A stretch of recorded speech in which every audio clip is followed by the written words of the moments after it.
Sure. Yeah. Yes, Hussein, before it escapes from my mind, Musangi is on record that his election board is not quite much interested in consensus building.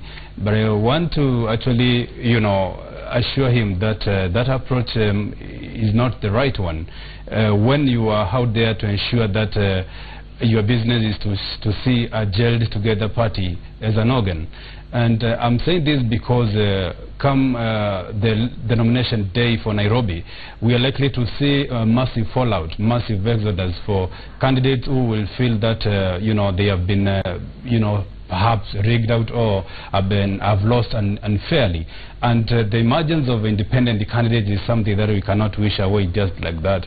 And therefore, if I were to actually consult for Musangi and the company, I would have advised them not to narrow the path so much that you constrict candidates to, a situation where they cannot vote out.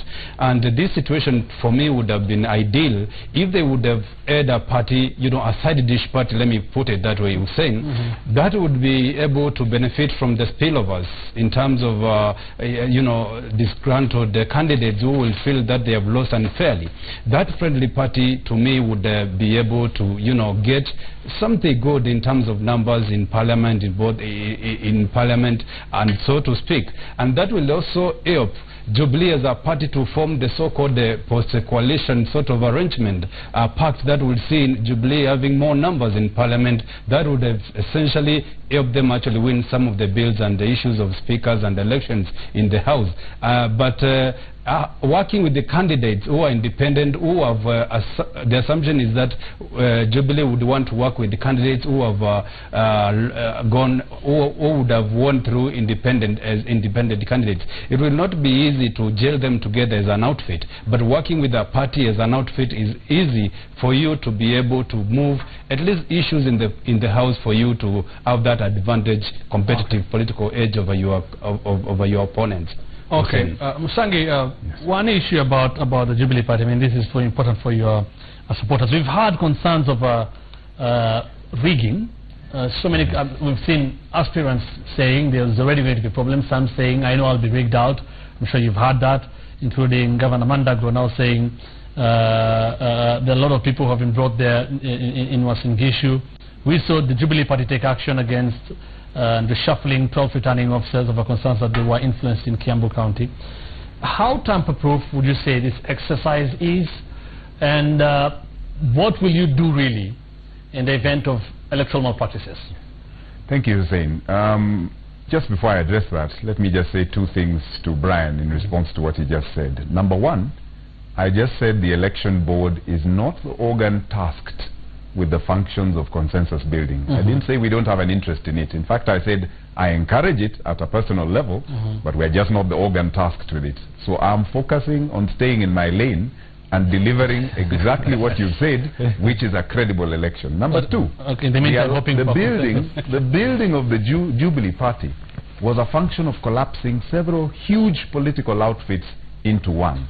The last thing we want to do is now bring in this new divorce structure and start devolving into a multiplicity of little parties that then do not provide the democratic party that we wanted to build with a national footprint. So there's no question of falling out into different parties. Finally, Brian also needs to update himself on our current election laws. You lose in the nominations, the party hopping angle has ceased to exist, and people know that legally their options are very tight. That's why a credible nomination is absolutely important for this party. Hussein, you've asked me about the tamper-proof structure that we've put in place. Now that is my day job, actually my day and night job at the moment. Number one, everybody who has talked about election materials, there are strategic materials and non-strategic materials, but the key materials that give you a credible election are: one, your ballot papers, and two, your security arrangements, and three, your election day structures on the operating day of the election. And I'll talk about ballot papers. When people talk about rigging and printing of papers, as I heard in Aberdare Country Club, actually I laugh because I have worked personally on the process of our ballot papers. I can confidently say that the 5 security features built into that document cannot be replicated. Okay. And the original thinking of condensing our nominations process was also based on the fact that as soon as you deploy the ballot papers, you want to start having your elections immediately. Moving the elections even to 21st or 24th and 25th has meant that you immediately have to build in security features that ensure that the elections held on 24th and 25th are equally credible. Okay. So you cannot start photocopying our papers, you cannot start interfering with our process. Yeah. Yes, Hussein. Maybe Musangi has not really gotten my gist when I talked about a pact with a party which is friendly. I meant Jubilee could have had a party as a side dish, which where competition is so intense that people can still, occupy either side of the divide. And Jubilee has allowed that, hasn't it? It has allowed that already. They have been strongly, saying that they do not want to have smaller parties pretending to be working with the Jubilee. Yeah. But the idea of the other smaller parties, Mandeleo Chap included, some of the parties that are perceived to be friendly to Jubilee. And to me, I think the election board, Musangi and the company ought to have actually made it clear from the word go that they have a smaller party or an alternative party. When the competition is so intense within Jubilee party, we have another party that offers the same choice and offers which again may end up negating the whole issue about having Jubilee party. And that's another discussion altogether, which I asked the Secretary General here. But very briefly, because we're running out of time, Musangi, because this is something that has been raised in almost every party primary being held anywhere in this country. Yes. What register, what will be used tomorrow? Who will vote? The Jubilee Party Register. The Jubilee Party Register and the safety net. The safety net for this, which I heard even this morning, somebody who was interviewed on ODM saying, is the safety net is always to have a backup check. Use the Jubilee Party Register of over 8 million voters. You have a backup check. This was arrived at from the smart cards. This was arrived at from smart cards, from collapsing the TNA and URP and other constituent party registers. Still all the members from other parties in Jubilee. Absolutely. You've taken all those numbers from the smart card. We collapsed the register, segregated it fully down to the polling station.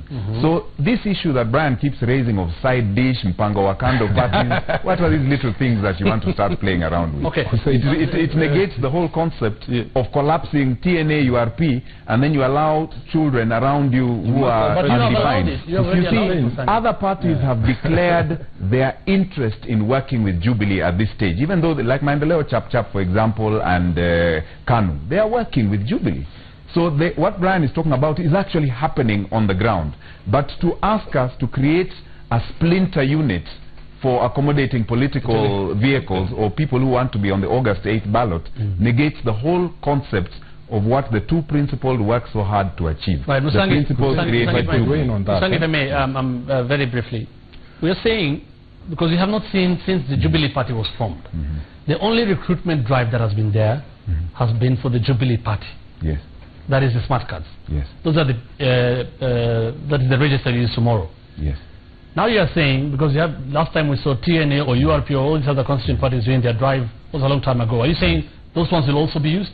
Their registers have already been collapsed into one big register, which is why I'm telling you it ends up having over 8 million voters in it. Will there be a point anywhere in these nominations where people will be allowed to vote just using their national IDs, or... That's exactly what they will use.